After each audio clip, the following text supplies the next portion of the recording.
আজ কি রান্না করবি রে? আজ বানাবো সর্ষে পাবদা। তার জন্য প্রথমেই মাছটাকে নুন আর হলুদ মাখাতে হবে। এ বাবা, তুই তো মাছের গায়ে হলুদ করে দিলি। বেশি না বকে সর্ষে আর কাঁচা লঙ্কাটা বেটে ফেল। আচ্ছা ঠিক আছে, এবার তেল দিয়ে মাছগুলো ভেজে ফেলি। আরে দাঁড়া দাঁড়া, তেলটা আগে গরম হতে দে। তেল গরম হয়ে গেছে। এবার মাছগুলো ধার দিয়ে আস্তে আস্তে ছেড়ে দে। ওরে বাবা, তেল ঠিক রচ্ছে তো। কিচ্ছু হবে না, আস্তে আস্তে দে। এবার ঢেকে দিই তাড়াতাড়ি। এবার ঢাকনা খুলে দেখ মাছের একদিক ভাজা হলো কিনা। হ্যাঁ হ্যাঁ, হয়ে গেছে। এবার মাছটা উল্টে দিচ্ছি। সাবধানে, পাবদা মাছ কিন্তু খুব নরম, আস্তে আস্তে কর। আমি আর পারবো না, এবার তুই কর বাকিগুলো। বুঝেই গিয়েছি তোর রান্নার দৌড় কত দূর। মাছগুলো তো ভেজে নিলি, এবার আমি কড়াইতে তেল দিচ্ছি। এবার তেলে কালো জিরে, কাঁচা লঙ্কা আর হলুদ দে। ফোড়ন তো দিয়ে দিলাম, এবার কি করব? নাড়াচাড়া তো করলাম, এবার টমেটো দেবো, তাই তো?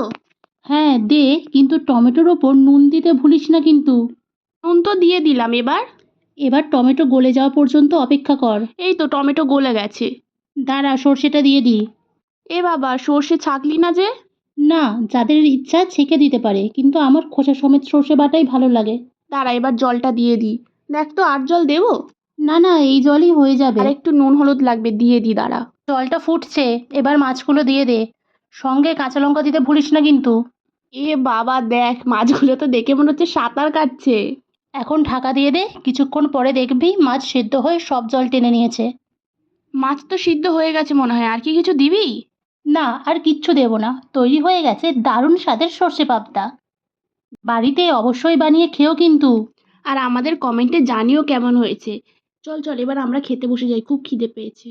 আরে দাঁড়া, ভিডিওটা আগে শেষ করি। ঠিক আছে, ভিডিওটা করে নিয়ে আমাকে তাড়াতাড়ি খেতে দে। আর তোমরা অবশ্যই কিন্তু জানিও রান্নাটা করে যে কেমন হয়েছে।